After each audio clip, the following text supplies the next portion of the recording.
Hey, hello, welcome to a new-ish episode of Oldie But a Goodie. Hello, it's me, Sandro. I'm the editor, and no new episode out this week, as you've probably noticed. We did release The Black Hole last week. We do have Flash Gordon coming out next week, but this week, there's no new episode, but there is a new episode to you who are not subscribed to our Patreon, because we are going into those vaults, and we're releasing a Patreon episode for free, and we're going back pretty far for this one. This is actually, I think, directly after our Evil Dead reviews, which you would have heard in January. This is a review of an incredibly horny sci-fi called Star Slammer. It's very silly. The episode is very silly. We get into a lot of detail about this silly 80s sci-fi movie, and I think that this episode is a lot of fun. So enjoy. If you haven't yet, make sure to go to patreon.com/oldiebutagoodiepod as well. We've got a huge back catalogue of episodes just like this one that you can check out. You can also get ad-free episodes of the main show as well. When that Flash Gordon episode comes out next week, if you're subscribed to Patreon, you get it early, and you get it without any ads. That's a pretty cool deal, if I don't say so myself. But yes, there's heaps of brand new bonus episodes. There's a new one on Madam Web that is out. We're doing Donnie Darko 2 a little bit later on in the month as well. So much stuff at patreon.com/oldiebutagoodiepod. Hope you enjoy this episode. We will be back with our journey throughout the 80s next week with Flash Gordon with a special guest. I think I can reveal that. A bit of a guest who we've bonded with before. You can probably guess who it is. That's out next week. But for now, enjoy Star Slammer. Thank you for listening.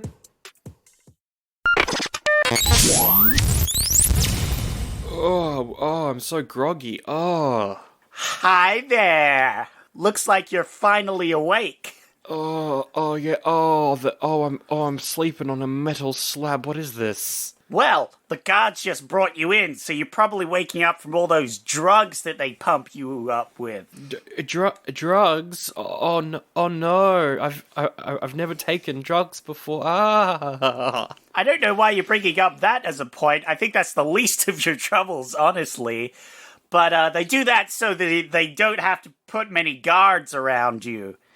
Anyway, we now have to go through a long and tedious intro about all of our characters, Suicide Squad style. Do we really? I mean, like, you're important and I'm important, and maybe your sister, but that's about it. So, do we have to go through all these characters? What? Yeah! What are we? Some kind of space squad? Da-da-da-da. Da-da-da. Da-da-da-da. It's Star Slammer, also known as 10 different other titles. For some reason. We stole the trumpets from Indiana Jones. And of course the opening sequence from Star Trek, but it's a sci-fi in the 80s, and they all do that. Yeah, except they had, like, grey bars that went across for the intro. What was with that? I feel like it was meant to be them spelling out the name of the film. I don't know. But then you saw the whole picture and it had like 10 names packed into one little screen. And I was like, what the heck is this? Hey there. Welcome to Patreon. I hope you like boobs and butts, because that's all this movie has to offer. There's a little bit more. There's Power Ranger outfits. That's true, yep. There's the Hunger Games hairstyle. Yeah, I would say it's all Power Rangers. It is all Power Rangers. You've just got every character's a Power Ranger villain, except for the Dominatrixes, which are fresh from a softcore. Yeah, you know? I mean, most of this movie is the outfits certainly are, I tell you that much. Yeah. This was something else. So, look, we spent the last 2 months doing all the Evil Dead films. Instead of covering, I don't know, the Evil Dead TV show, maybe the Evil Dead musical, which is apparently a thing, with a song in it called Let's Do the Necronomicon, which I heard, and I was like, this is pretty good. That sounds great. But no, you voted for it, and we're doing Star Slammer. Star Slammer, also known as? Also known as Prison Ship. Okay, pretty on the nose. Also known as Adventures of Tara. Okay, a little more. I like that one a bit more. Also known as Adventures of Tara Part 1. That's a bit ambitious. One also known as Star Slammer The Escape. Okay, yeah. Or the title that they actually use in the movie itself, The Adventures of Tara Prison Ship Star Slammer. Wow, yep, that's a bit of a mouthful. That's what they call it in the film. Yeah, I noticed there was a to be continued at the end. There's a to be continued at the end as well. But this is Patreon, so I'm just gonna ask straight up, is there a sequel to this movie? No. Oh. No. Which is impressive, because the director of this film is Fred Olen Ray. We've done one of his movies before, Cyclone. Remember that? Yeah, I remember Cyclone. So he did that. He's made about 200 movies. Wow. It's impressive that he didn't do a sequel, considering that he's done 200 movies. Yes. It is impressive, sort of weird that he didn't do a sequel, because it's clearly not quality that's stopping it. No, it's not. It's not at all. So... Would you say that this movie is bad? Yes. But would you also say that this movie is too self-aware for its own good? Yes. Absolutely. They were having a little too much fun, and I'm not okay with how much enjoyment they had making this. That was a lot of fun. Everyone was having fun. Yep. Just touching each other and whipping and just... Yeah, there was whips, boobs, butts. There was everything. Yeah. No dicks. We got a bit of those man whipping. We got to whip a few guys, you know. Look, it wasn't as great as it could have been. Yeah, we didn't see any abs. No. I feel like abs were the one thing. Like, we got the chest armor, which was sculpted, but it's not the same, you know. Yeah. No, that's true. Oh, I just noticed that the planet that we start on is called Arouse. Great.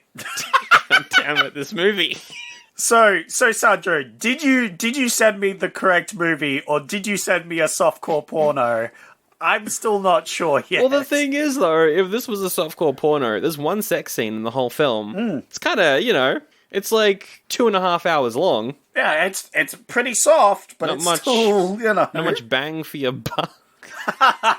Hey! Boo! Get him off the air!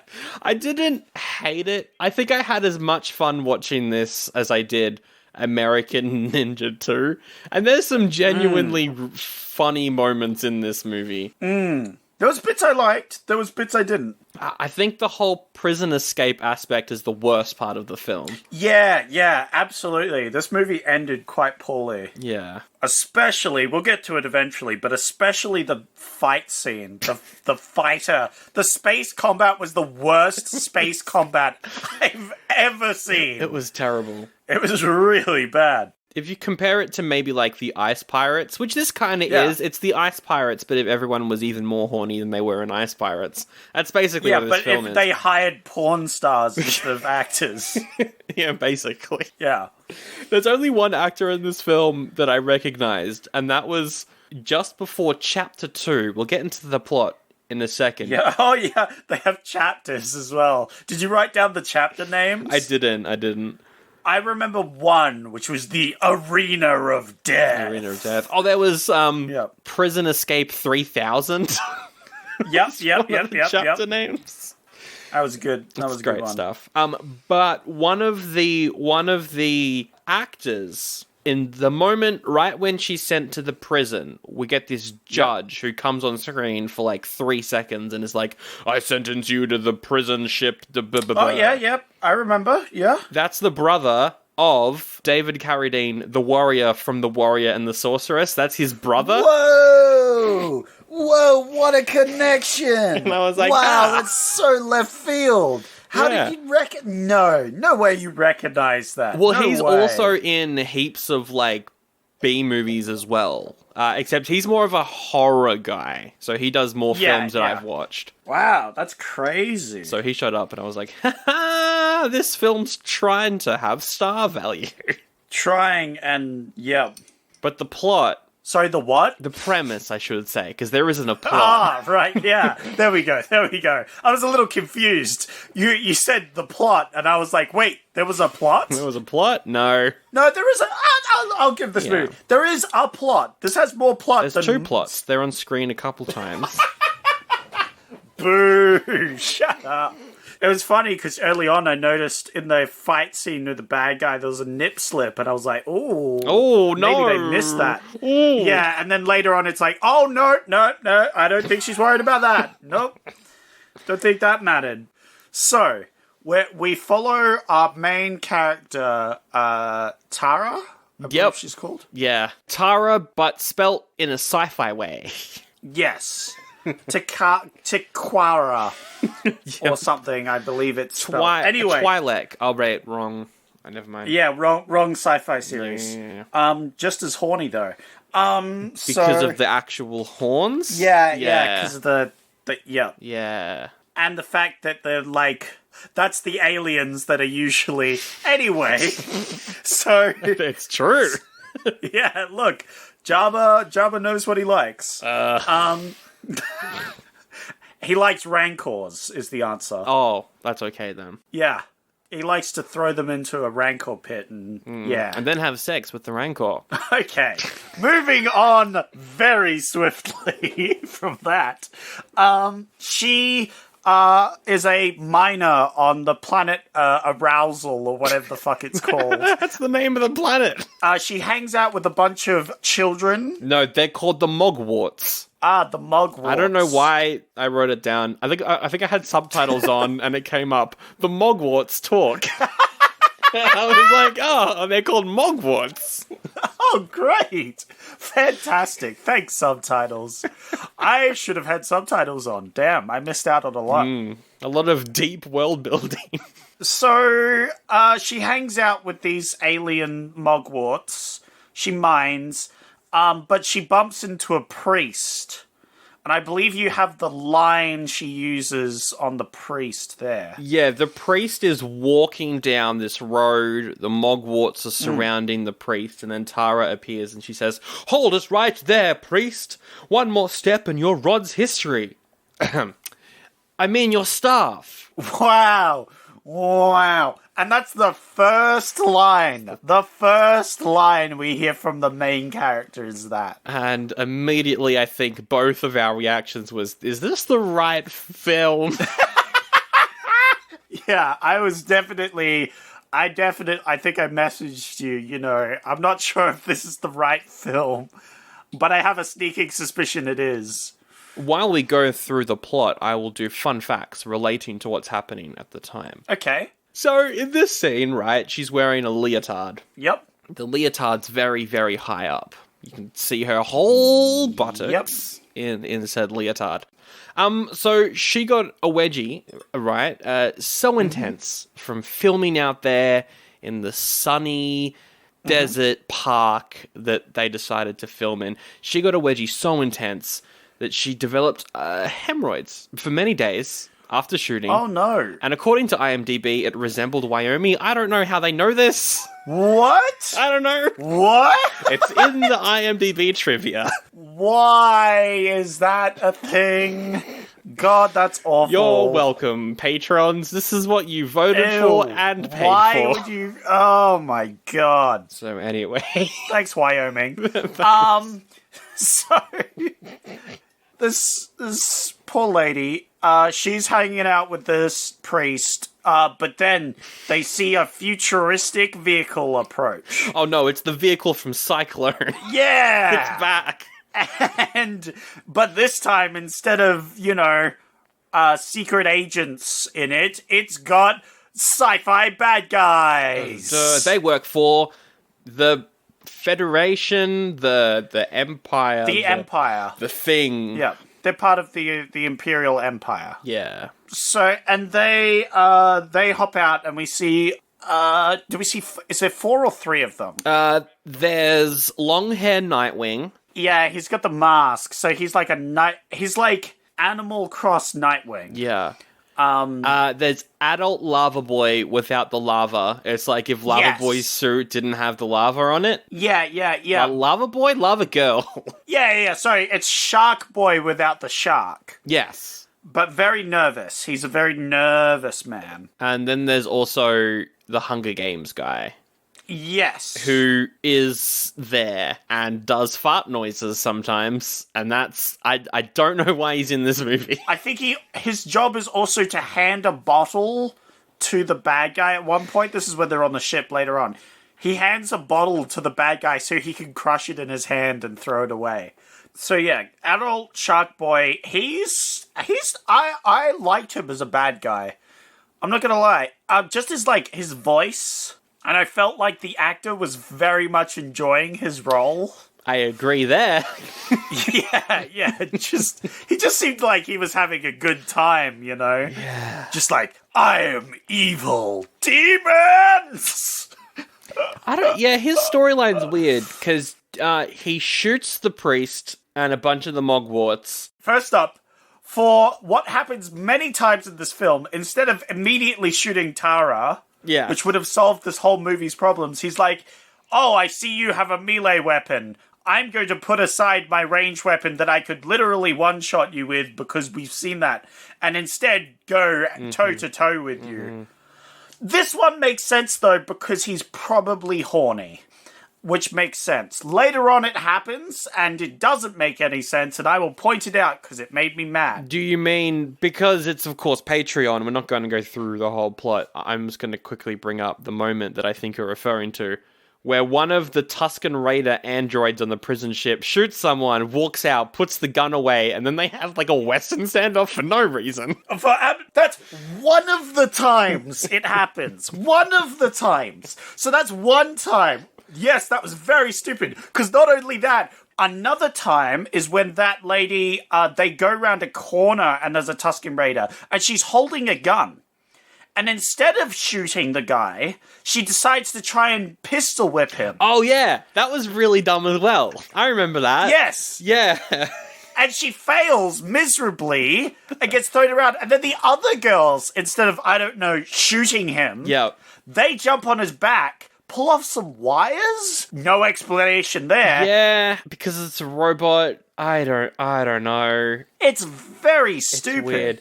I did like the moment, going back to the part in the plot where we're technically up to, where the bad guy, Shark Boy, that's what we're calling him. Yep. He grabs one of the Mogwarts by the head, holds the Mogwart about a hand's length away from him. Yeah. And then just point blank shoots him in the head with his laser rifle. Yeah. Like execution style. It's pretty brutal. And it's just him killing this poor kid. I gotta bring those back, I think. Bring the Mogwarts back? Yeah. I think you're going to be the one to make the sequel of this film. I will make the sequel, except I'm going to make it a dead serious, zero porn movie. Great. I want to expand on this universe, you know? And people will watch it and go, wow, this was a great sci-fi. Let's see the original and go, what the fuck is this?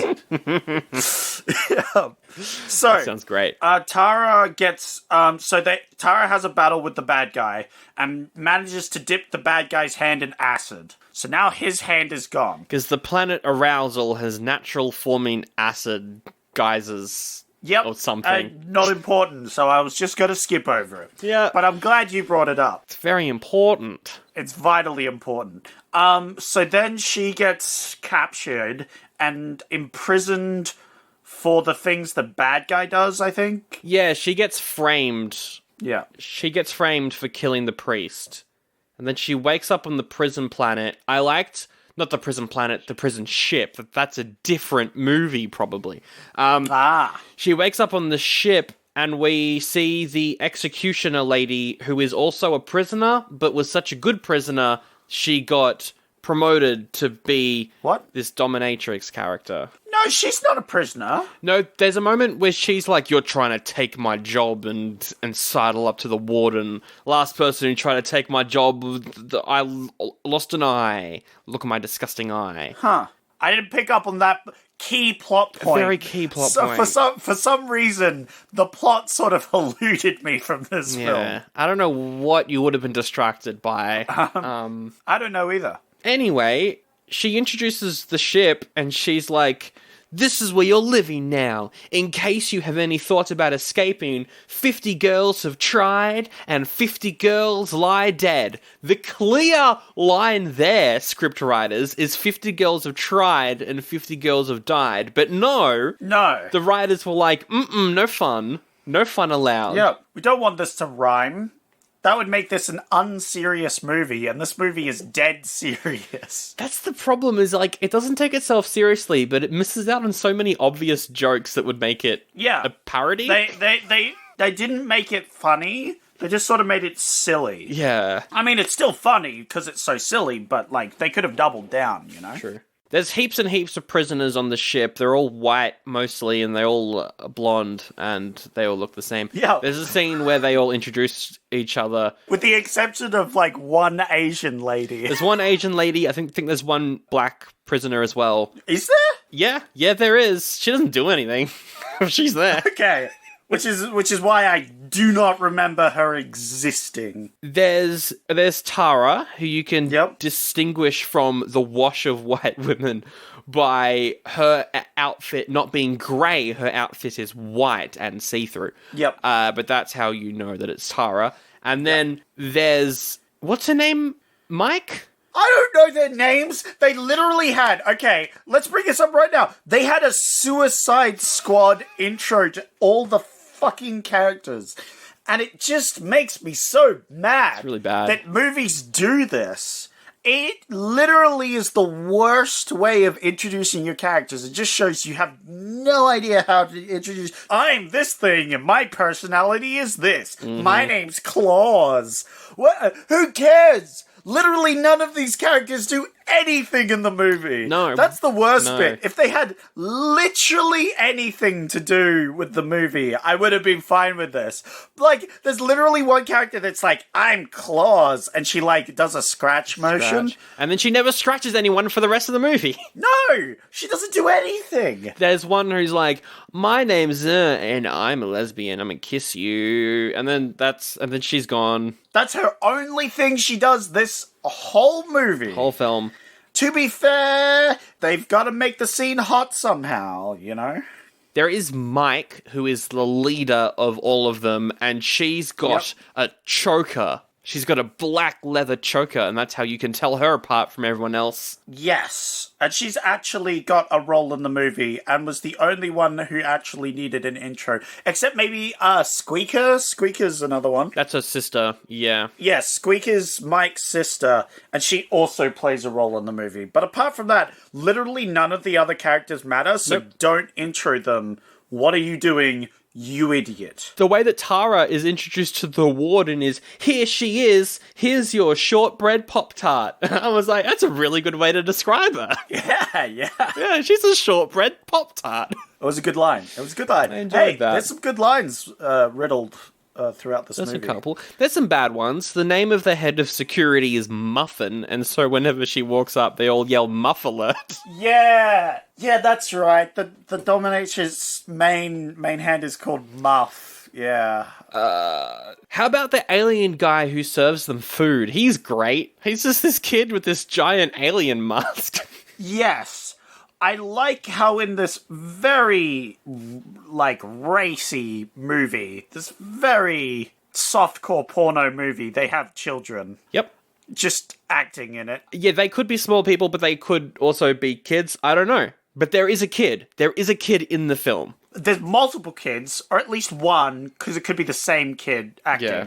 But there's one where a kid wrestles a guy. That was pretty funny. I enjoyed that. That was pretty funny. That was pretty great. Because it's on their Holovision or whatever that they're watching it. So it's just this random wrestling show. But yes, very weird. Yeah. I do really like the guy that serves them the food, though. Yeah, it's great. Hi, real-life American Sally McSteller here, and here's a fact you might not know about me. I frickin' love the MCU. I love Marvel. I do. It's true. Now, you might say, well, then you're a Marvel shill. They ain't good anymore. But here's what I gotta tell you. I might shill for oldie but a goodie, but I don't shill for Marvel. I genuinely love every film that they've ever put out. And that's why I'm keen as heck for Sandro and Zach to talk about Madam Web. Here's a clip. He has a Spider-Man suit because there's an Amazonian rainforest in Peru, Zach. I don't know if you knew that. I had no idea. I thought this movie just made that up for this movie. And there's a bunch of Spider-Men in the rainforest who have magic spider powers, and they all have Spider-Man suits. Whoa! Except they're made out of, like, rainforest material. This has to take place in the MCU. That's true, and Tom Holland, we never see his intro, right? We never see his origin story. We're just kind of pushed into him being... It's true. But Zach, Spider-Man's suit that Peter Parker makes, it's a very kind of thrown together hoodie, pants sort of thing, but it's very much not a Spider-Man suit. Who makes that Spider-Man suit? Tony Stark makes the Spider-Man suit. He does. But apparently he didn't, because he just stole it off the Spider people who were already having Spider-Man suits. I appear to have fucked up a little bit. It turns out that Madam Web's not an MCU movie. It's a Sony movie, and therefore I don't have to shill for it. I mean, therefore, I don't love this one. It's bad, actually. But you know what's good? Sandro and Zach talking about it at patreon.com/oldie but a goodie pod. You can also get early episodes of the main show without any ads, so you don't have to hear this promo ever again. If you go there, link in the episode description, and get that bonus episode of Madam Web right now. So, eventually, Tara and Mike, they have a fight in the cafeteria. So they're sent to the pillory to get a spanking. Oh, yes. Well, the arena. Of death. Which is just them getting whipped on the bum. Yep. Apparently Death is being sexily tortured. They sounded like they were enjoying it as well. Yeah, look, there's sometimes watching these movies, I'm very thankful that I wear headphones. That's all I'm going to say. Oh, yes, which brings up a good point. What were you doing while you were watching this film? Because I believe you had some trouble. Well, I'm going to bring it up now. I don't think I can say this for any film that we've done this year or on the show, aside from maybe Murder Rock. This movie gave me physical pain. Because my chair fell out from under me. Oh, and yeah? I fell on the floor and I sprained my right hand. Sandro sprained his right hand to this movie. Yeah. Watching Star Slam, I'm sure it happened because you fell over. Yeah, that's a good excuse, man. I cannot believe that. That's so funny. That is good. You need to write that review on Letterboxd. I sprained my right hand watching this movie. I feel like that might get me cancelled on Letterboxd. No, you go, I sprained my right hand watching this movie. It was because my chair collapsed. But it's kind of funny, you know. Kind of funny. That sort of thing. So they're whipped on the booty a bunch of times, and then they have to fight this wrestling champion. Who... No, not wrestling champion. He's not just a wrestling champion. He's not just a wrestling champion. He's an award-winning child TV actor. Which is hilarious, because they're like, wrestler, children's television series. You're expecting, I don't know, Zac Efron to walk out, right? Well, I think its name is Henry Hulkin or something. Something like that, yeah. Yeah, so I was expecting maybe a wrestler. Like a Hulk Hogan? Like Hulk Hogan, but like a discount Hulk Hogan, you know? Instead, it's a giant slug monster with like countless sharp teeth. Real nightmare fuel. I was like, oh, right. That was a good joke. That was a good joke. That was a good joke. Really you thought it was just going to be a dude, but it's an alien. Got him. That was really funny. They're sent to the brig, and for some reason, Mike has got a harmonica and just goes ham on this harmonica. Yeah. She finds it on the ground and is just like, I'm just going to go fucking ham on this thing. And she starts dancing around. I'm like, what the fuck is going on? That was great. I enjoyed that moment. But then she finishes up and immediately like, well, whatever. I didn't care about it. Yep. I was like, what was the point of that? No one's got any characters, I guess. I don't know. Do you know who has the best character? The Chomper Rat? That's the one! The Jagger Rat, or whatever they call it. Yeah. It's a big rat that likes to eat people. Yum, yum, yum. That's it. That's the whole thing. To kill it, you twist its neck? Yeah, it's got a weak neck, so you go for the neck. Yeah. Yeah, well, that would also work on me. If you twisted my neck, I'd probably die. Yeah, like, that's what I was thinking. I was like, that would work on anything if you twist its neck. Oh, I see. That's not the problem. It's not the problem that works. The problem is that, like, yeah, of course that works. No, but you see on its body, it has, like, a shell. Yeah, actually You only see it for a few moments. So, like, it is a legitimate weak point is to go for the neck, I feel. There's a couple HR things I want to bring up with this prison ship. It's mentioned that they tend to sell their prisoners to the Red Light Moon, which is kind of problematic. Like, they sell their prisoners to a Red Light Moon, and a Red Light District is where you pay for your boning, you know what I mean? Whoa! So they're selling these women prisoners as sex slaves. Okay, Sandra, I'm going to have to stop you there because you have no evidence that is what they're actually doing with the prisoners. I don't know. Just because they have similar names to our 21st century red light districts doesn't mean it's the same thing. Second off, Sandro, they're more like indentured, just like our criminal systems in America. We're not in America. Yeah, shut up. For this podcast, we are. True. In our American prisoner systems, we have the prisoners work to. I don't know why.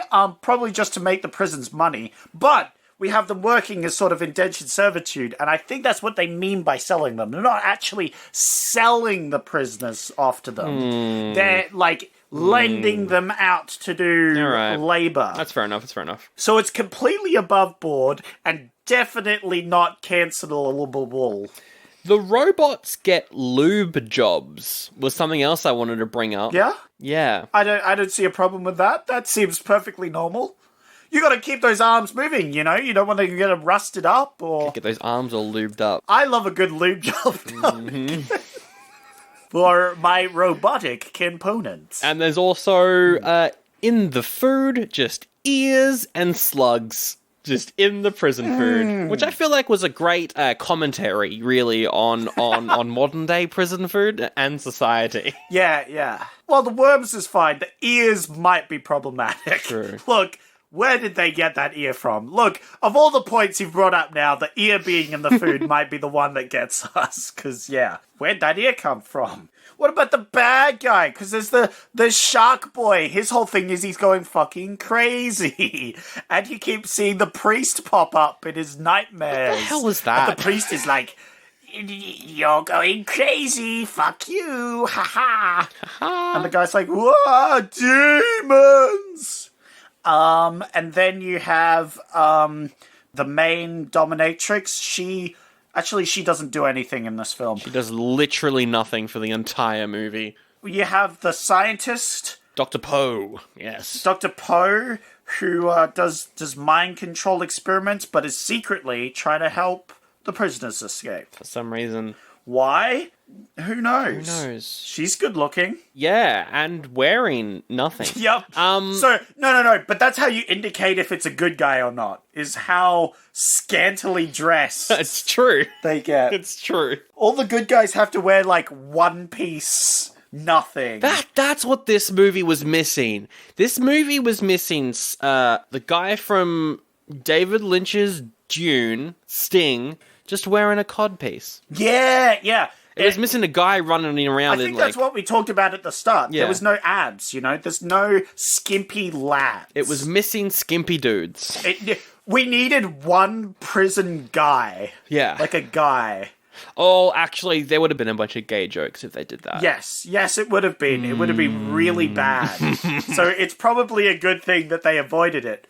There's the Space Emperor. He pops up a few times. He does there's one bit where they do a recording, like we see them record a video that's like good work, Yeah. a prison station. We hear you're doing great reform, blah, blah, blah. And then it shows them after, like, fucking prison sentence. Fuck that shit. That I was need funny. a drink. That was funny. Which was good. Classic. I think that's pretty much... there is one character who is constantly sharpening her bowl Oh, yes. so she can use it as like a killer frisbee. That was cool. Yeah. I actually really liked that. That was fun. My question was, how does she get that bowl? Does she keep that bowl after the thing? Yeah, because they always hand their bowls back. Because the alien guy that hands them their food and their plates, though, like, he's an absolute legend. So... Yeah, he's probably in on it, right? he's probably fine with them making a murder weapon. Yep. Yeah. A little bit negligent, but to be fair, there's ears in the food, so he might have... Maybe he uses the plate to cut them off. Who knows? So, Mike gets lobotomized by Dr. Poe, except she doesn't get lobotomized. It's all a fake out. Yes. And that's when they decide to escape. Yeah, there's a big fight scene with Muffin and Mike.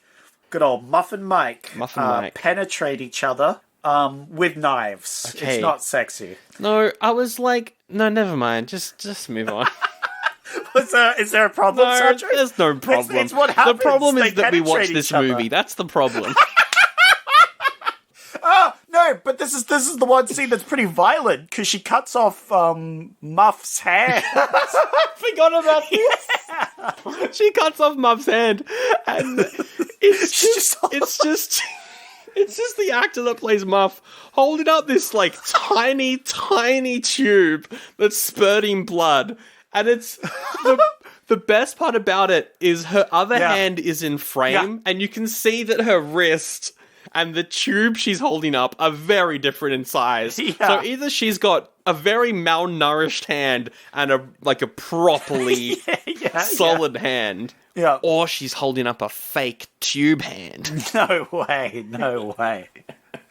I like how in Victory, after Mike wins, she spins the hand around because she pulled it off with a chain. And so she spins the hand around and the hand sprays blood everywhere. Yeah. Getting people covered in blood. What a scene. What a scene. Just in case you're like, wow, it sounds like actual action scenes. I'm glad it isn't like just a bunch of mud wrestling. No, it is. It's mud wrestling without the mud, but there's also the chopping off of hands. I mean, yes, that's every physical confrontation is mud wrestling without the mud. Yes. That's actually a great way of describing it. I couldn't have described it better. Like this whole movie is just one person's kink, and that kink seems to be wrestling without mud. Yes. So, because they avoid laser shootouts at all costs. As much as they can. Unless they do a dumb western. So yeah, there's this whole escape thing where all the prisoners escape. It's the worst part of the movie. The ending is bad. really bad. The ending's bad. It's really bad. I was surprised. At just how awful it was. Because they run around the ship. There's some dumb scenes to take out guards, as we mentioned. It's like, why aren't people shooting each other, for fuck's sake? But that's fine. Look, they've already been more physical combat. They might as well double down on it. Sure. Why not? I was really sad when Poe died. She died for no reason. The poor lady. It was for a joke, right? She died for a joke? Yeah. Literally, she died. So they're sneaking to the ships, and one of them's like, shush, be quiet, and not paying attention. And then a guard sneaks up and chokes her out. Yeah, and chokes up Poe, and Poe dies. The whole joke is like, while she's choking to death, the other guy goes, shh, be quiet. And I was like, well, that's pretty dark. That was really sad, because Poe's, like, the reason they're escaping. Poe's cool. Yeah. R.I.P. Poe, the true hero. There's the quote during the breakout sequence. I think Mike says, let's make like whores and blow this joint. Which Hey, that was one of my favorite lines. I'm gonna use that one in my day today. I'm leaving Woolworths, you know, I go, let's make like whores and blow this joint. So they get into the escape pods and ships and whatever, and they fly out, and Shark Boy chases them, and we get the worst dogfight ever committed to cinema. I was actually nauseous watching this. This is the worst space fight scene I've ever seen. Because it just goes back and forth from ships moving and shooting, like cut, to inside, to cut. And it's so jarring, you have no idea where anything is at any time, who's in what ship. You're getting nauseous because it's throwing you around the place. And the whole time, there's just discount Indiana Jones music playing. Yeah, it's even worse because they have no idea who they're shooting. No. They're just shooting at random spaceships, but they're being very specific about their one-liners against specific people, as if they know who's in what ship. It's like each spaceship has the front of a car, and they can just see in, and they're like, it's you.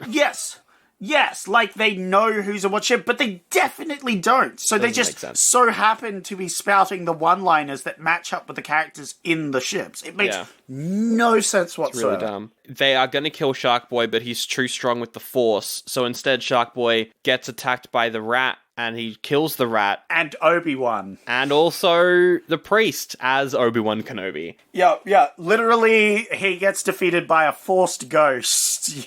Force ghost. Yeah.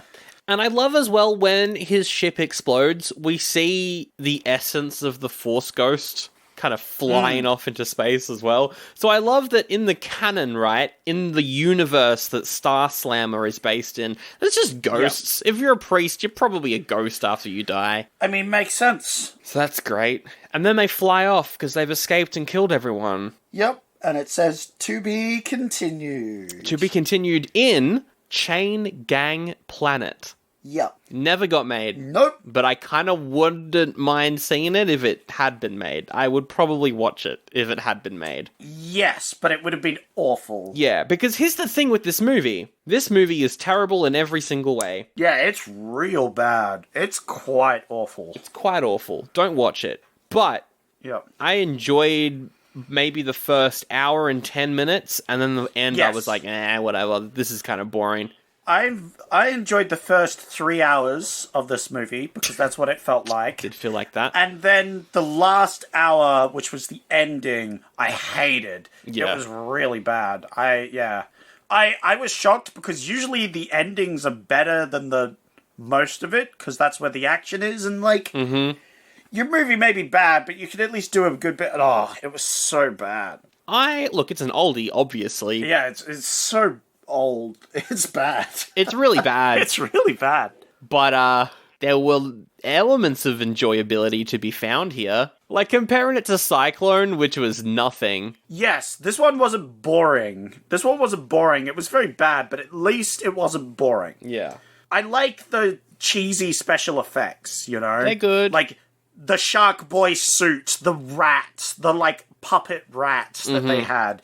The severed hand, which was clearly a tube spraying blood. That's very fun to watch, you know? Yeah. And I felt like they had fun making this movie, but also it was really bad. Yeah, it's quite terrible. I'd give this a January award if we could, I don't think I'd agree, because January for me is, really boring. Yeah, you're reserving Januaries for boring films? I feel like I do, yeah. Okay, that's fair. We can leave it at just an oldie. I feel like it just deserves an oldie anyway. A couple reviews here from Letterboxd. You got to guess the rating. Yep. This is from No Men. Ooh. No Men says, action scenes with all the excitement of a jilted slap fight at a LARP meeting. Woo! Yeah. Wow, I thought No Men might have been a fan of this movie, because there's not many men in this. No. There's some, but there's not many. There's some men. Yeah, which I guess is why they have such a harsh criticism of this film. I'm going to guess a 1. It is 1.5. 1.5. Okay, at least I didn't go the 0.5. I wasn't that silly.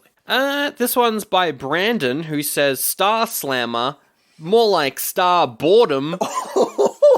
Opening 12 minutes, best part of the movie. Don't bother with the rest. It's a women in prison movie, but on a ship. Wow. Harsh. Pretty harsh. 0.5? Yeah, that is 0.5. Yep. There we go. All right, I'm getting there.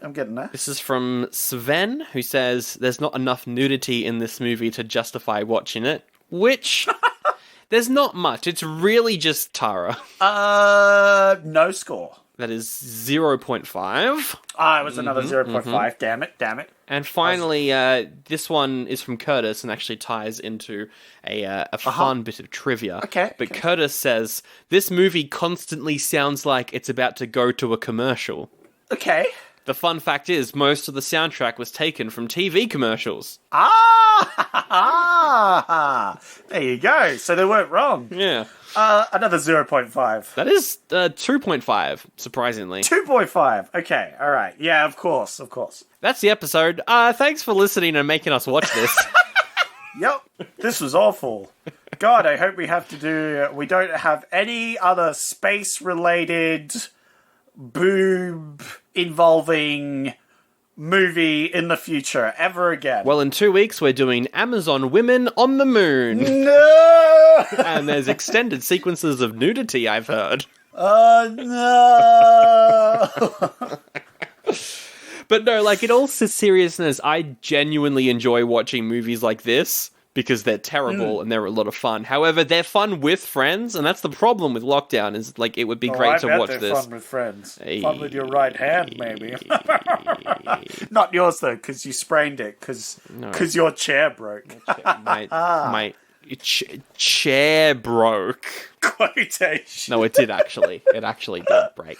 So what are you sitting on now? Is it the same chair, or? Yeah, I fixed it. It's like an Amazon chair not an Amazon, it's like an IKEA chair that you can kind of pick apart and put back together and everything. So, yeah, it's fine. Oh, dear. No, thanks for subscribing to Patreon as always. We appreciate it. Yeah. Amazon Women on the Moon is next, and we'll see you then.